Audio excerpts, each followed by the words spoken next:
bumiyahe lang po kayo kahit wala po kayong top up sa credit wallet dahil po may papasok pa rin naman pong booking sa inyo ng mga cashless transaction po.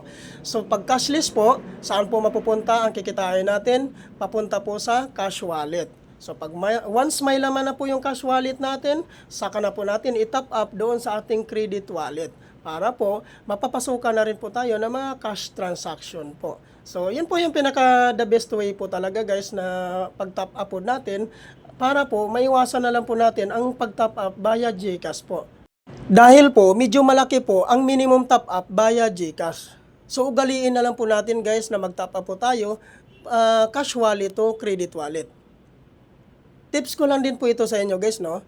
Lalong-lalo na po sa mga baguhan po, no? Dahil ito po yung madalas talaga na hindi po nila alam kung ano po yung mga dapat gagawin para po sa madaling pag-top up. Ang gagawin nyo lang po dito guys, huwag nyong uubusan ang inyong mga cash wallet po. Dahil po, napakadali lang po mag-top up cash wallet to credit wallet po. Magtitira po kayo, huwag nyong uubusin kaagad na pag-cash out. Dahil po, napakahalaga na may matira po tayo sa ating mga cash wallet. Pag once maubusan na po tayo ng credit wallet, automatic magta-top up tayo via cash wallet to credit wallet.